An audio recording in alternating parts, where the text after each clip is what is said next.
Very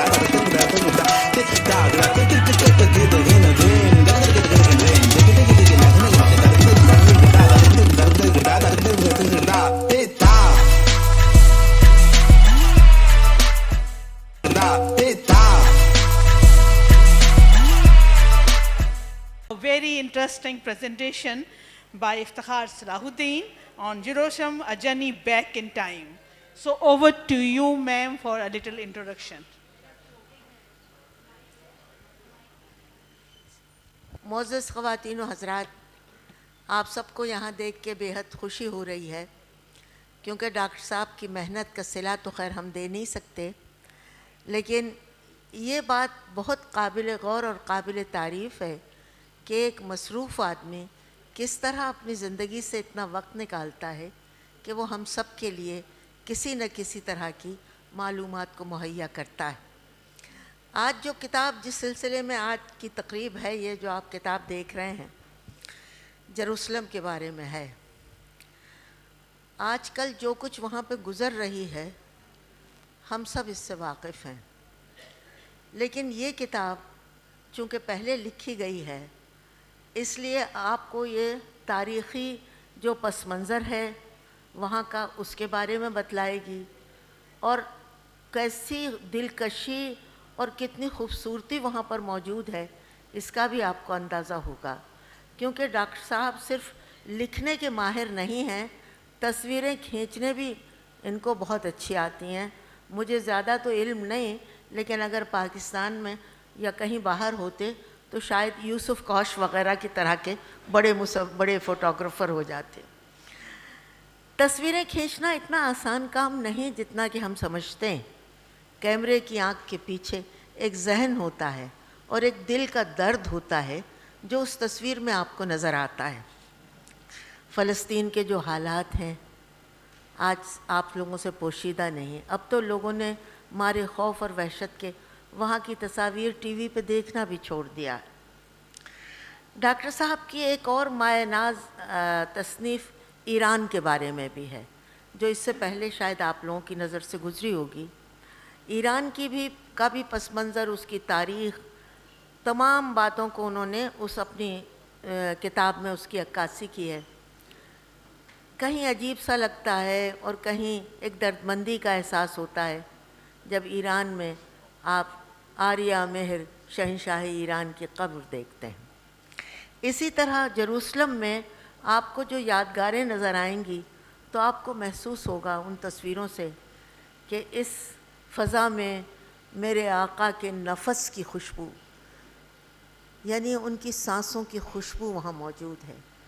یہ اس Jerusalem کی خاک میں آپ یہ سمجھ لیجئے کہ ہمارے پیغمبروں کی جبینیں ہیں جو چمکتی ہیں، لیکن آج کل عالم یہ ہے کہ ہم ان کے بارے میں نہ کچھ کہہ سکتے ہیں، نہ کچھ سوچ سکتے ہیں، اور کچھ کر بھی نہیں سکتے۔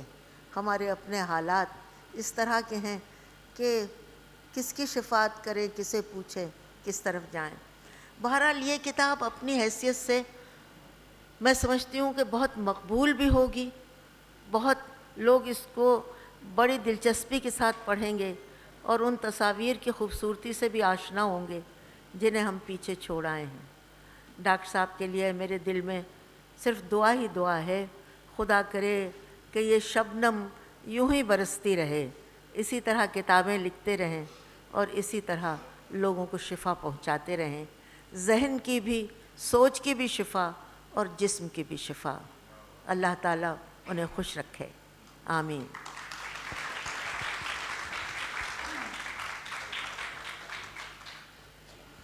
زہرا نگاہ صاحبہ، میں آپ کا بے حد مشکور ہوں کہ آپ آج یہاں تشریف لائیں اور اتنے خوبصورت الفاظ میں میرا تعارف کرایا۔ Ladies and gentlemen, for over 5 months, the world has been helplessly watching the flagrant genocide of the Palestine people. The real-time, vivid coverage of brutality of man against man has affected all of us. In fact, affected us emotionally.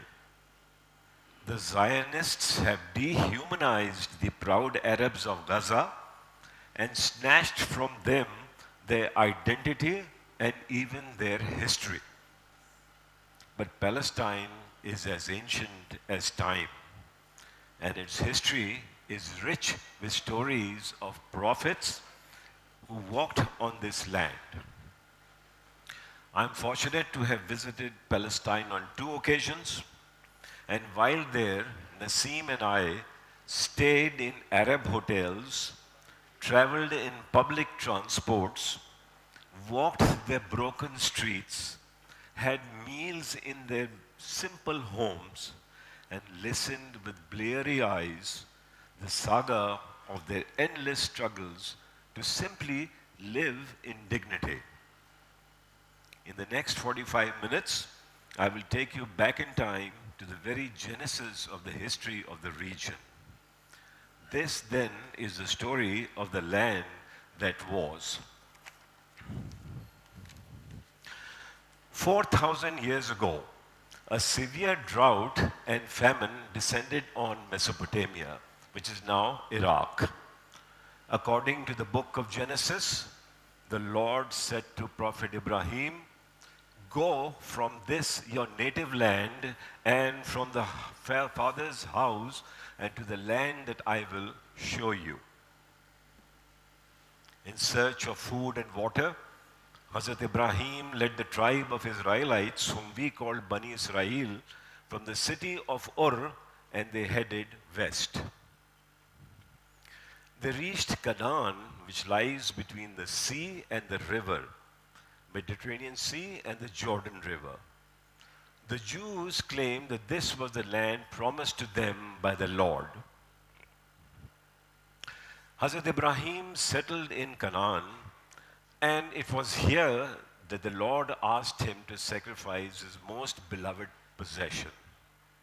Ibrahim offered his son and took him to a hill called Mount Moriah in a small town which is now called Jerusalem. Several centuries later, on this very hill, Hazrat Suleiman will build the temple, and several centuries later, Prophet Muhammad would experience Miraj and begin the night journey from this hill. So these three events have consecrated Jerusalem for all times to come.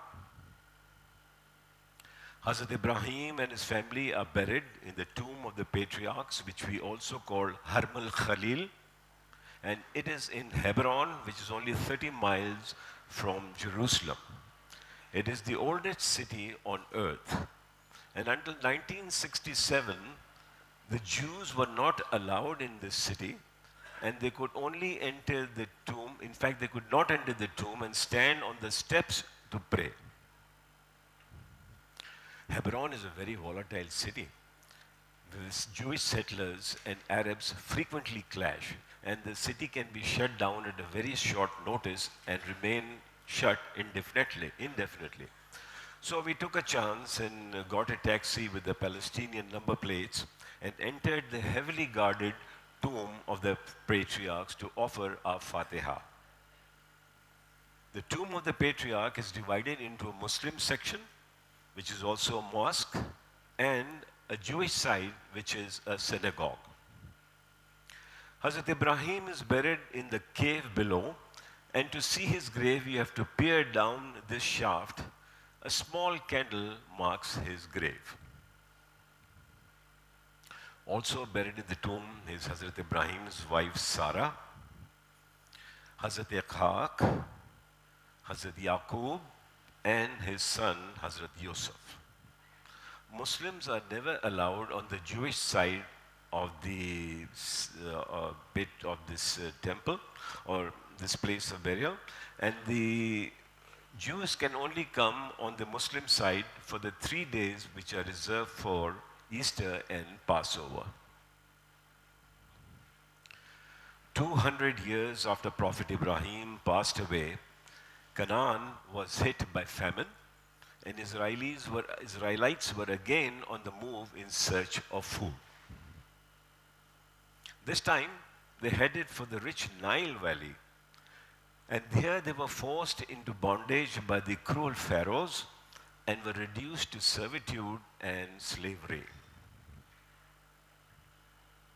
The emancipation of the Israelites came from a deliverer who arose from the palaces of the pharaohs. It was Hazrat Musa. And Hazrat Musa, who was also one of the Israelites, challenged the Pharaoh and said, "Let my people go." And he then led them through the sea of reeds and came to Wadi Musa, which is in Jordan. This was the Exodus, a defining moment in the history of the Jews, just as Hijrat is for the Muslims. The Jews celebrate this emancipation during Easter as Passover. Moses and his followers wandered for 40 years in Wadi Musa in search of the promised land. They stopped in a small oasis town near Petra. Here Moses instructs his brother Harun to look after his tribe while he goes to seek divine guidance. Musa experiences Epiphany on Mount Tur in Sinai, where the Lord speaks to him and gives him the 10 Commandments. Musa takes them down to his people, but he is so shocked to see that Bani Israel has given up on him and taken to worshipping a golden calf. Musa, upset, threatens to abandon them. But after they repent, he gives them the 10 Commandments. The Israelites placed the divine tablets in a box. They call it the Ark of Covenant, a covenant between the Jews and the Lord, which they claim gave them the status of a chosen people. Moses again leads his people in search of the promised land. The journey takes them to the settlements of Ad and Thamud, and these are the people who hewed homes into the mountains and were the followers of Hazrat Saleh. The ancient settlements were in Petra.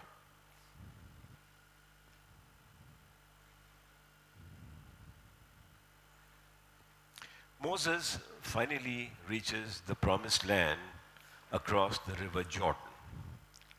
But he dies before entering Canaan, and it was Joshua, whom we call Usha, who then led his people into Canaan, inhabited by people called the Amalek people.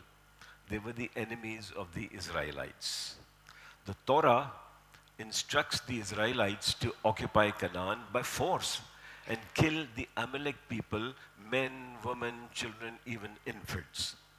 Today, Netanyahu calls the Palestinians the Amalek people and justifies his brutality citing the Old Testament. Among Bani Israel was born Hazrat Dawood, we call David. He killed the cruel enemy of Israelites, Goliath, whom we call Jalut, with a slingshot, and ultimately he becomes the king of all the tribes. David conquers this prized city of Jerusalem, and it is here that he wants to build his temple for his ark. In this exquisite painting, David is seen celebrating while taking the ark to the city of Jerusalem. But the Lord says to David, "Thou shalt not build this temple because you have blood on your hands." And this admonishment was a referral to the fact that David at one point had the husband of Bathsheba killed so that he could marry her. The first temple of Israelites was made by David's son Solomon, Hazrat Solomon. The Quran says that he watched as the jinns worked day and night to complete the temple. Finally, Solomon placed the ark in the temple. King Solomon lived in great exuberance and style, and to this palace came Queen of Sheba on her throne, carried by the jinns sent by Hazrat Suleiman. 400 years later, catastrophe visits the Israelites when the neighboring Babylonians destroy the temple, and the Israelis were devastated, just as we would be perhaps if something happens to Khane Kaaba. The Babylonians captured the learned and took the talented Israelites back to Babylon, and those Israelites who could fled the place into neighboring lands. And this was the beginning of the first Jewish diaspora. It was during diaspora that the pious and the learned defined the religion of Judaism. And the Israelites, for this time onwards, would be referred to as Jews. After 50 years in diaspora, the Jews were emancipated by a Persian emperor, Cyrus the Great. And Cyrus gave them gold and silver and asked them to return to Jerusalem and rebuild the lost temple. This then became the second temple of Solomon. The Old Testament mentions Cyrus with grace and honor, and today Israelis consider the Iranians their enemy, and they forget easily that these Persians were once their benefactors. The turbulent history of the Jews continues under the Romans, who tried to placate them, and Emperor Herod reinforced the temple with a wall of massive stones. When the Jews were persistent in opposing the Romans, Emperor Titus in the year 67 destroys the temple and loots away all the sacred relics to Rome. The temple would never be built again. Today, only the wall of the massive stones built by Herod survives, and this is called the Wailing Wall, against which the Jews wail, recalling their never-ending sufferings. The Wailing area and all the synagogues in Israel are open to visitors of all faiths. Like in Pakistan, women and men pray separately.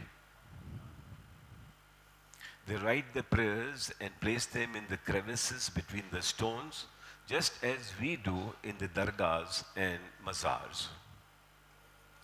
Just across the Wailing Wall is the grave of Hazrat Dawood. In the year 3 of the Common Era, Romans ruled the city of Jerusalem, and they called the area Judea, which means the land of the Jews.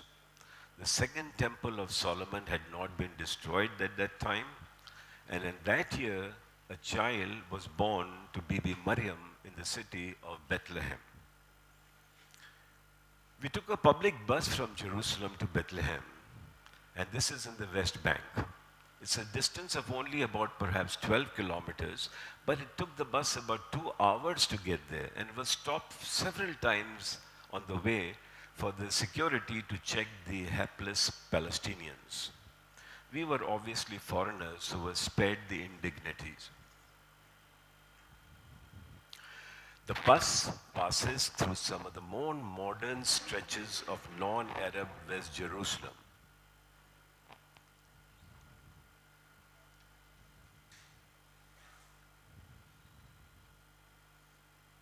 The Knesset.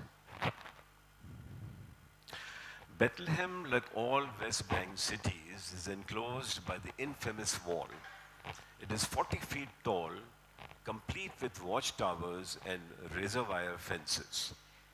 And it snakes for about 400 kilometers, surrounding every Arab city in the West Bank. The Church of Nativity, where Jesus was born, resembles a medieval castle and does not have the grandeur of the St. Peter's Basilica in Rome. The entrance to the church was once very large, allowing horses and carriages to pass through. But to preserve the sanctity of the place, the Ottomans reduced its size, and to enter the church, one has to bend low, and hence the name Gate of Humility. A silver star marks the exact place where Jesus is born, and several lamps above reflect the many denominations of the Christian church. The Roman emperor decreed at that time death for for the infant boys. Bibi Maryam, fearing problem for her and her child, escapes with Jesus to Egypt. At the age of 30, Jesus returns to the temple in Jerusalem, and here he heals the sick and punishes the money changers and preaches his divine message. The angry Jews charge him with blasphemy, and Jesus is now a marked man. He has the Last Supper on Thursday, and this is the famous fresco by Leonardo da Vinci in the Church of Santa Maria in Milan. But the real room of the Last Supper is still preserved in Jerusalem. After the Last Supper, Jesus escapes, but he's captured by the Jews and taken before the Romans, who judge him and sentence him to crucifixion. On Good Friday, he's scourged and given a cross to carry through the streets of Jerusalem to a hill of Golgotha for crucifixion. The street on which Jesus walked to his crucifixion is called Via Dolorosa, which means the street of pain and suffering. I walked in the footsteps of Jesus and finally arrived at the place where his crucifixion happened. He was crucified along with two common criminals. In the evening, his body was prepared on this stone, and then he was placed in a cave called the Sepulchre, hence the name, the Church of the Sepulchre. Next day, being Sabbath, nobody left home. But on Sunday, when the family came to retrieve the body, the cave was empty. Jesus appeared to Mary to reveal that he had risen. Christianity was thus born in Jerusalem and destined to be the largest religion on earth. In the 4th century, the site of crucifixion was discovered by Roman Emperor Constantine, who himself was converted on his deathbed to Christianity. His mother, Helena, ordered a church to be built over the sacred site where he was crucified. This church was later renamed by the Crusaders as the Church of the Holy Sepulchre. In Jerusalem, every Friday at 4 p.m., pilgrims from around the world come to walk in the steps of Jesus, and they stop at every station to pray and remember him. For centuries, Christians and Jews lived together in an uneasy peace. At the time of the marriage of a prophet, Jerusalem was a Christian city, whose Emperor Heraclius ordered all Jews to be baptized or leave the town. 8 years before Prophet Muhammad passed away, the Qibla was changed from Jerusalem to Mecca.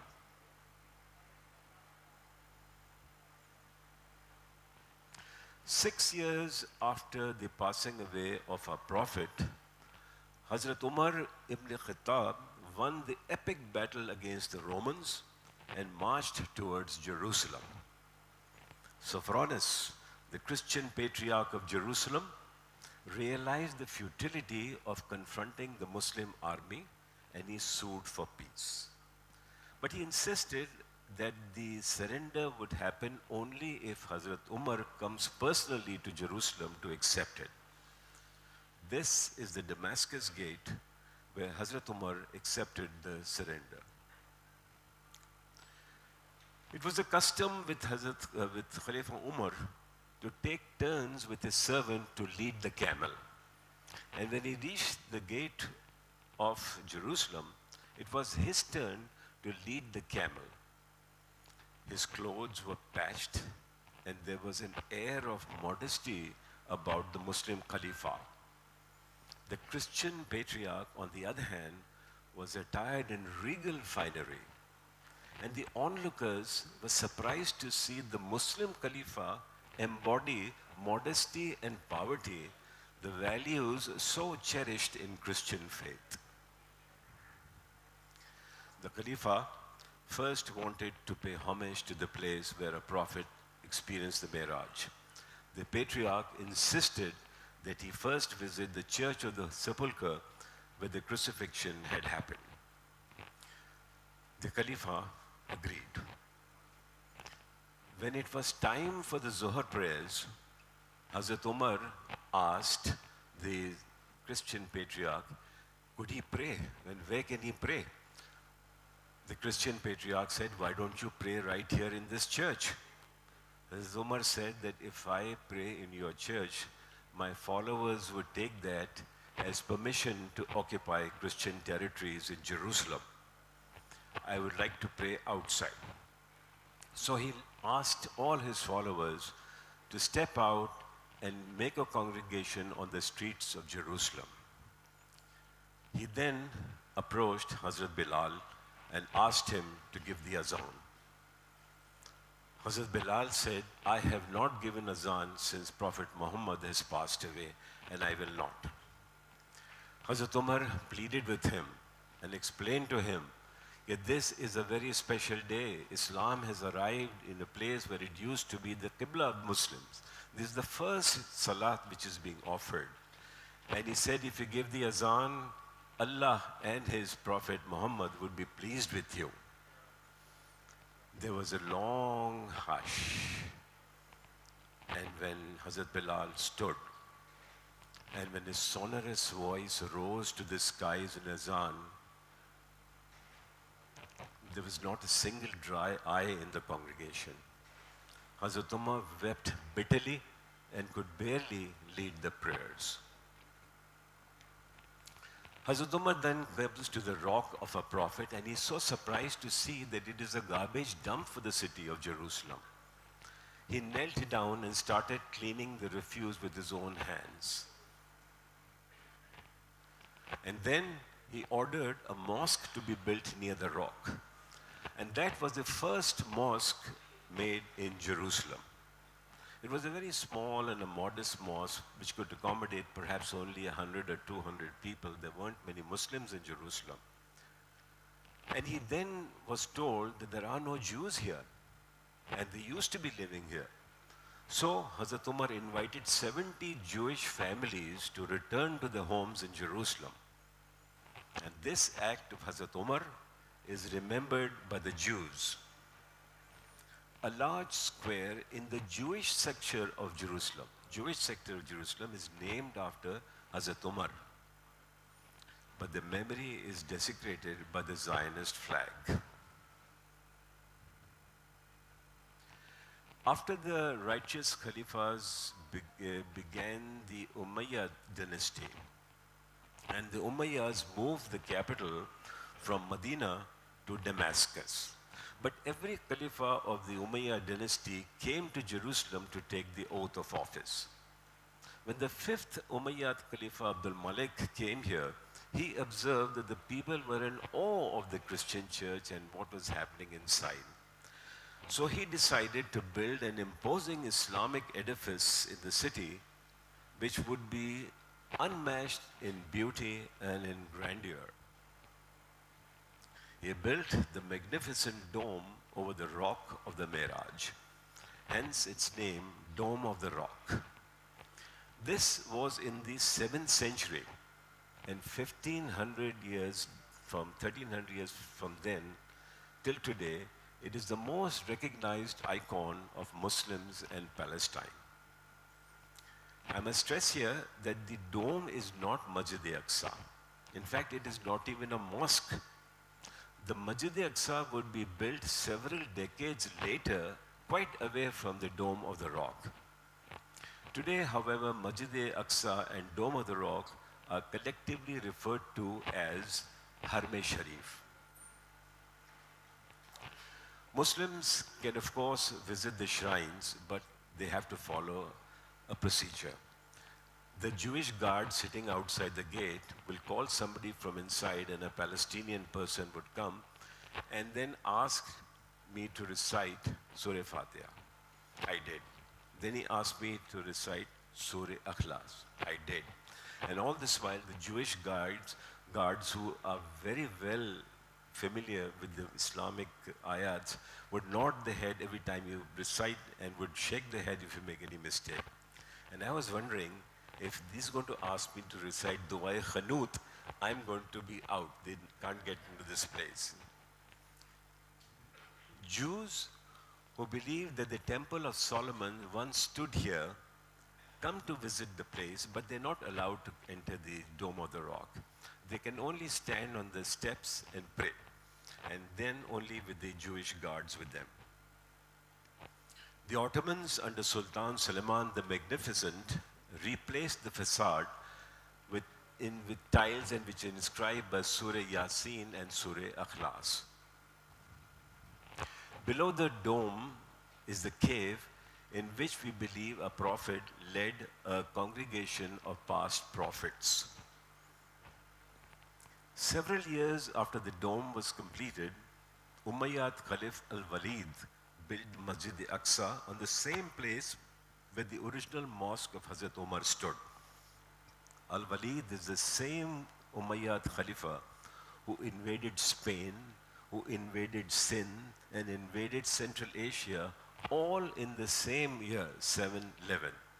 He was a great builder and a great Khalifa of Islam. Men pray at the Aqsa and women pray at the dome. You will note that the attendance here is very thin because the infamous walls around the city keeps the people from coming here for the prayers. I offered nafils in the basement of Aqsa. One wall of the basement is also the wailing wall of the Jews. Muslims pray on this side of the wall and the Jews wail on the other side. Now on a wall there's a very sturdy ring and it is called the ring of the Buraq. And they say Buraq is to be tied to it. And I was wondering how a horse which could fly to heavens remained tethered to a ring. But that is faith for you. Muslims ruled over Jerusalem and the tomb of the Christ for 4 centuries. In the 11th century, 2 events happened which unsettled Christendom. First, the controversial Fatimid Caliph in Egypt set the Holy Sepulchre Church on fire. And soon after that, Turkic Seljuks defeated the invincible Byzantine Christians. The Byzantine Emperor Alexis appealed to the Christians in Europe to come to the aid of Christianity. They did, and that was the beginning of the First Crusade. Of the 7 crusades, only the first was successful in view of the Christians. But the massacre of Muslims and Jews by the Crusaders went on in Jerusalem for 40 days, filling the streets of Jerusalem with blood which was knee-high. And after that, almost for a century, Jerusalem remained a Christian city, and the Crusaders converted mosques into churches and destroyed the synagogues. The basement of the Aqsa became a stable for the horses. The mihrab became a latrine, and thus Muslim shrines were desecrated, but the Jewish places of worship fared no better. Even as the Crusaders occupied Jerusalem, Muslims fought Muslims. And among the feuding Muslims arose a young soldier from Iraq, his name was Salahuddin Ayyubi, who after many battles was declared as the Sultan of the region. In 1187, Salahuddin won the critical battle of Hittin, that was against the Crusaders, and that opened the road to Jerusalem. Salahuddin was a very religious man. When his troops reached the gates of Jerusalem, he realized the 27th Rajab, 27th of Rajab, the day of Miraj, was still 3 days away. So he ordered his troops to halt and not enter Jerusalem until the auspicious day. After 100 years of Christian rule, the first khutbah was given in Jerusalem from this minbar. Salahuddin honored the traditions of Umar and asked Jewish families to return to the city of their faith. Among the Jews who returned was Maimonides, the eminent Jewish scholar and a physician who had fled from Spain after the persecution of Muslims. The name of Salahuddin is enshrined on the ceiling of the Dome of the Rock. Even for the Jews, Salahuddin was a savior. A major road across the old city is named after him. And somebody, when they asked me my name, I used to say, my name is Salahuddin. And they would be so happy. They say, Marhaba Salahuddin, welcome, we need you here again, 6 years after the conquest of Jerusalem, Sultan Salahuddin lay dying in Damascus. At his burial, it was found that the Sultan who conquered many lands did not leave behind enough money for the clay to line his grave. His mausoleum is in the courtyard of the Umayyad Mosque in Damascus. It seems that even after his death, the Crusades went on. In 1917, after the war, under the Picot-Sykes Agreement, British got control of the Palestine and the French got control of Syria and Lebanon. So the French General Géraud, came to Damascus to take the city of Jerusalem, or rather of Syria, Damascus, and placing his leg on the tomb of the grave of Salahuddin, proclaimed, Salahuddin, we are back. And this is the consecration of the cross over the crescent. After the Ayyub dynasty, the slave Mamluks brought an architectural renaissance to Jerusalem. And two of the finest examples of Mamluk architecture are the Sabil by Sultan Nedbe and a Mamluk Minar. The Mamluks were the last Arab dynasty, and after them came the Turkic dynasty of the Ottomans. And the Ottomans ruled all the sacred shrines of Islam, Makkah, Medina, and Jerusalem. And the Turkish Ottomans treated the Palestinian Arabs with benign neglect. And the Arabs had no say in the governance or defense of the state. In Palestine, under the Ottomans, there were a few Christians and a smattering of Jews. Generally, there was peace in Palestine until in the mid-19th century, when the Ottomans came under unrelenting pressure of the British to allow Europeans to move to Palestine and to buy property in Palestine. The weak Ottomans had to relent to the powerful British. Among the innumerable Jewish families from Europe who invested in Palestine, two were very prominent: the Montefiores and the Rothschilds. The Montefiores constructed in Jerusalem several residential quarters for the Jews, hospitals, schools, and even opened banks so that Jews could borrow money and build their property in Palestine. The Rothschilds alone brought 3% of the land which now makes the entire Israel. And that's a lot of real estate they bought. There was reason why the rich Jews decided to invest in Jerusalem. In the mid-19th century, anti-Semitism took hold across Europe and spread to Russia. An increasing number of Jews wanted to move to Palestine, and every Jewish prayer at Sabbath, at Passover, and in Hanukkah always ended with the affirmation, next year in Jerusalem. The man who was very articulate in preaching secular Zionism was an Hungarian called Theodor Herzl. And he convinced the Jews across Europe that Palestine was their historic home and they must return here to claim their identity. It was the religious obligation, he told them. Once Jews opened properties in Jerusalem, ships loaded with immigrants began arriving from Europe. After a flood of European Jews descended on Palestine, the Arabs and the Jews started clashing, and that clash happened very frequently. The Arabs protested to the Sultan to stop the migration of the Jews before they inundate Palestine.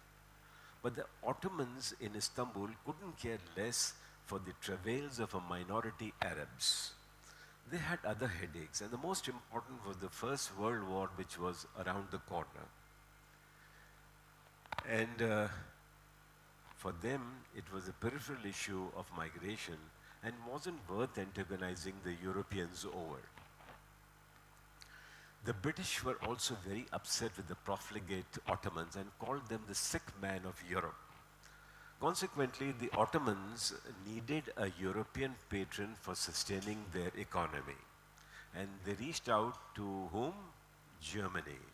And they were familiar with the Germans. The Germans had worked with them and in fact built a railway line across from Berlin to Ottoman Damascus.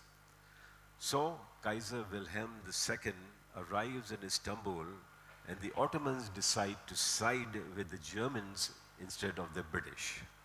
And that was a very unfortunate decision because after that, the British considered themselves at war with the Ottomans and supported the immigration of Jews to Palestine with complete abandon.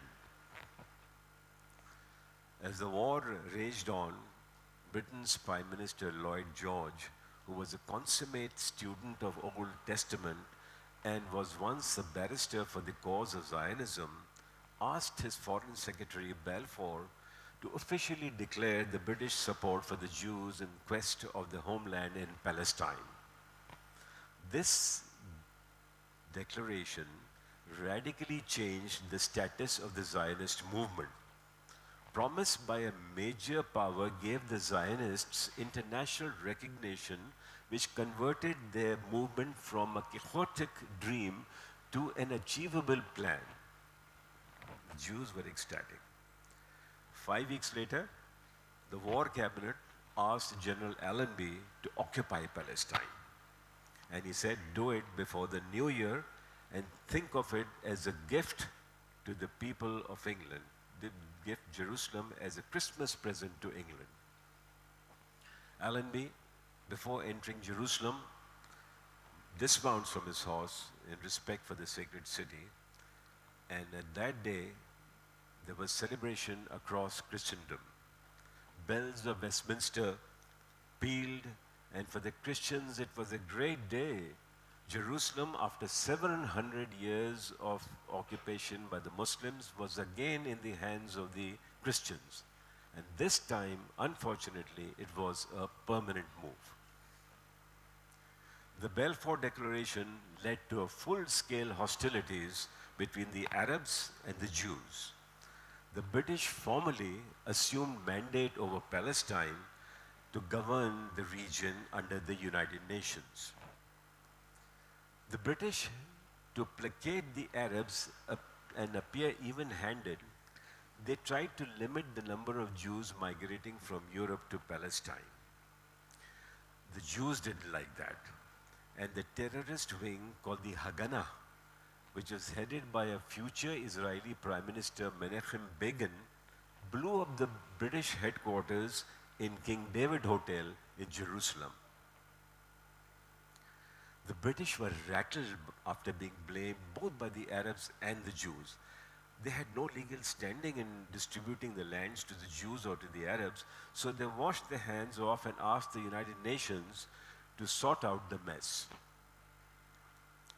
It became clear to Britain that only solution was to divide the country between the Arabs and the Jews. And to this end, they came to the United Nations, and the United Nations and the British came up with several plans. The Jews accepted every plan they were offered, and they say, well, it's like a foot in the door, we'll worry about details later.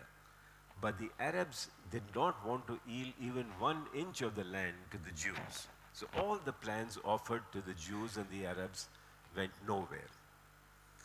As the Second World War raged on, the Jews kept on negotiating with the British and the United Nations. But the Arabs again put their lot with the Nazi Germany. Here's the Mufti of Jerusalem talking to Hitler.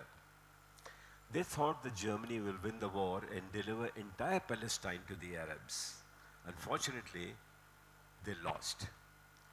And now the United Nations submitted and approved a plan to partition Palestine. That was the official plan, irrevocable, and had to be enforced. The Jews were ecstatic to finally receive international recognition for a Jewish state. The angry Arabs went on a spree of killing the Jews. In May 1948, the British lowered the Union Jack, raised the Red Cross flag, and boarded a steamer and headed for home hurriedly, just as they did to India in 1947. That same day, the Jews proclaimed the birth of Israel.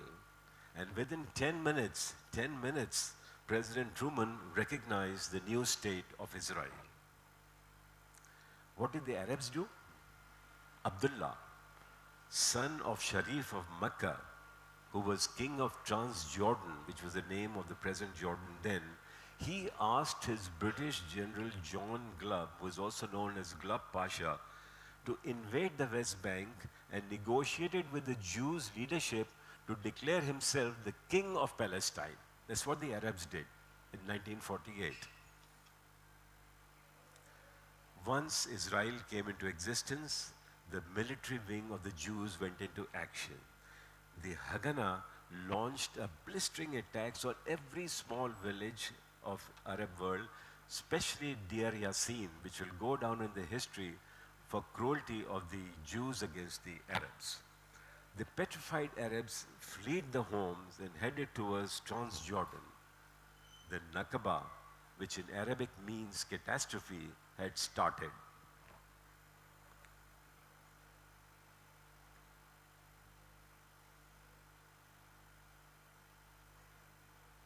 Despite the defeat, the Arabs did not unite, and in a false sense of bravado, threatened to push Israel into the sea.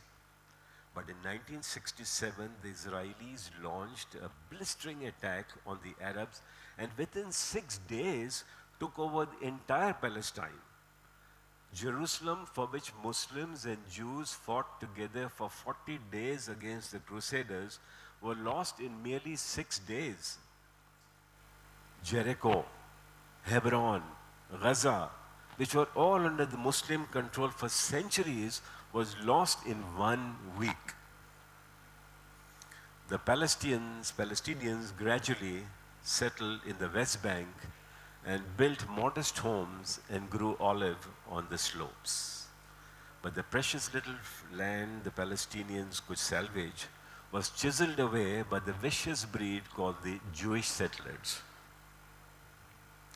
They burnt down the olive groves and built modern homes over the Arab lands. Until 2005, Gaza was occupied territory of Israel. But Ariel Sharon, under immense international pressure, removed 9,000 Israelis from the 25 settlements in Gaza and accepted it as an independent Arab state. Today, rabbis and Jews walk the streets of Jerusalem arrogantly. And they're protected by the Israeli Defense Force, which rules over every corner of the city. The Israeli brutality seems never-ending. This innocent child in the West Bank is so petrified that she voids in her clothes. And despite international protests, there is no let-up in the atrocities. But the killing continues. The insensitive Arabs, servile to the United States, look on. And each day, mothers kiss their children one last time before they lower their bodies into earth. We all pray. The anguished cries of the Palestinians reach the skies, but the wind blows away the words. Thank you.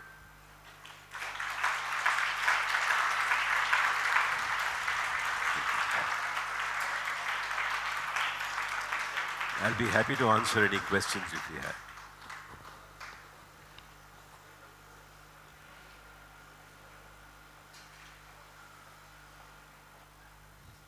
Thank you. Thank you for coming. Appreciate it.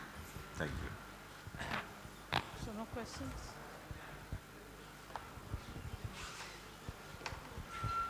Thank you. Thank you. Iftikhar Sahab, for a very, very informative. Oh, you have a question. There's one question. Thank you. Thank you so much.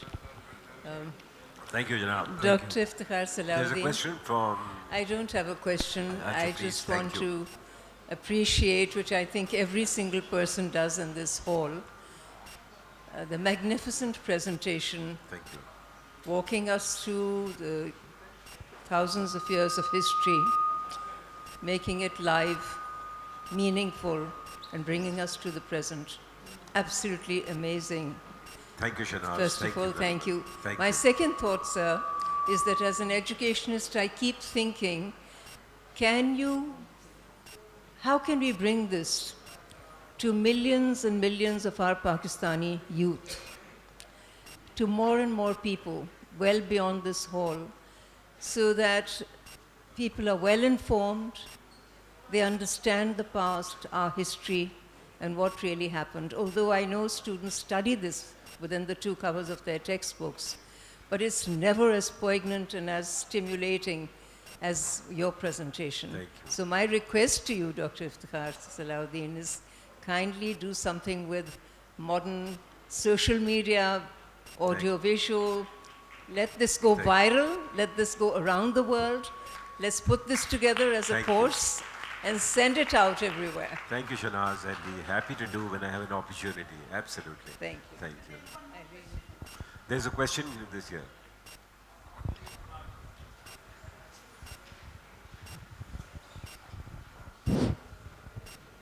I have read that Jericho is the oldest city in the world. You said that Hebron is the oldest. So which one is correct? You know, they all coexisted, you know, Hebron, Jericho, Damascus. All these are very old, ancient cities. There might be some, if you ask an archaeologist, they might place a few thousand years there and there. But just say they're very old.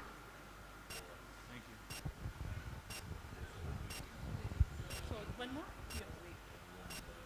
Yes. अस्सलाम वालेकुम। Waalaikum. सबसे पहले तो मैं ये कहना चाहूँगी कि ऐसे मौके पर आपकी प्रेजेंटेशन बहुत ज़रूरी थी, क्योंकि हालांकि हम जो पाकिस्तानी हैं हम ये समझते हैं कि तमाम उम्मत एक जिस्म है, मगर जब हम बहुत से पाकिस्तानी के ज़ायनिस्ट ओपिनियन सुनते हैं तो बहुत दुख होता है कि ऐसे मौके पे जहाँ हमें उनके साथ खड़ा होना चाहिए हम आपस में ही बटे हुए हैं।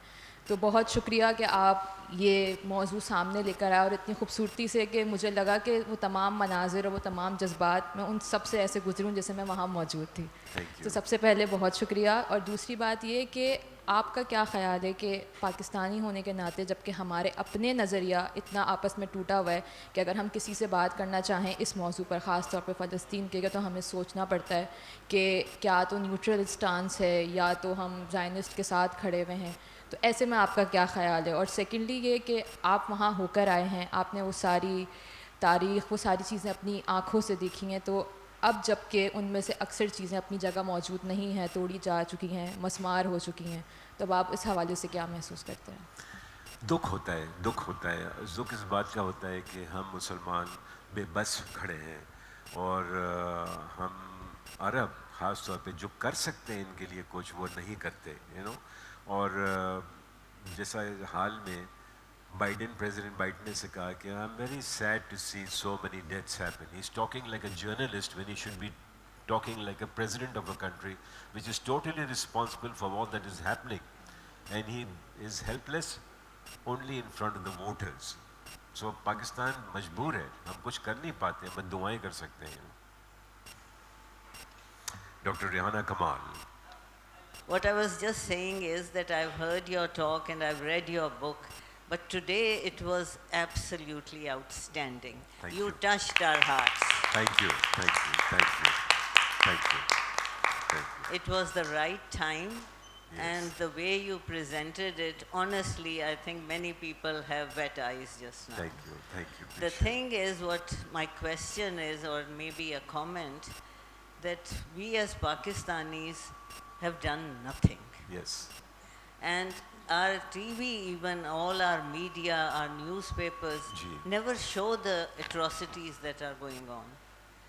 yes, And watching Al Jazeera actually makes you cry. yes, Rehana. What is wrong with us? Why are we so scared of who are we scared We are, Rehana, we are servile people, we are not free people. And you know, let me tell you, in October 1975, Ziaul Haq, who was our president, was then a brigadier, and he was seconded to the Jordanian army to sort out the Palestinians. And that was the Black September. This is what Pakistan has done to the Palestinians. To sort And them Yasser out. Arafat never came to Pakistan after that, you know. So we are not doing, we just lip service to our people, our nation and our religion. But as individual people, we can still make a difference. Yes, we we should can. boycott anything which is related to Zionists. Yes, we can. If we do that, they will get the message. People like you in leadership, inshallah, we'll do, Rehana. No, everybody Thank you, should do thank it. you, appreciate it. Sir मेरा question ये है कि पाकिस्तान में ये कहा जाता है कि हम बाइकआउट करें जैसे KFC, मैकडॉनल्ड ऐसे ब्रांड्स का हाँ। कि हम जो है ना इसको इम्पैक्टफुल बना सकते हैं. आपके क्या हिसाब से कि ये इम्पैक्ट डाल सकता है यहाँ पे? ये अगर हम मैकडॉनल्ड या KFC पे बाइकआउट करते हैं, ये तो हमारे लिए ही नुकसान का नहीं है कि हम जो फॉरेन डायरेक्ट इन्वेस्टमेंट भी आ रही है हम उसको भी बंद कर रहे हैं. एक तो पहले से ही नहीं है, लेकिन दूसरा ये भी बंद कर रहे हैं. देखिए, आमतौर पर ये लोग कहते हैं कि यहूदियों की बनी हुई चीज़ ना लें, इसराइल की. और आप देखें तो दुनिया की 90% चीज़ें तो यहूदियों ने ईजाद की हुई हैं. किस किस चीज़ को हम उनसे दूर भागेंगे उनसे? हम अपना ही पूरा निज़ाम ठीक कर लें, ज़्यादा सही है. बॉयकॉट करने से क्या हासिल है? यू नो, इतना नहीं होगा उसमें. Done. Thank you very much. मेहरबानी आपकी. Thank you ji, thank you.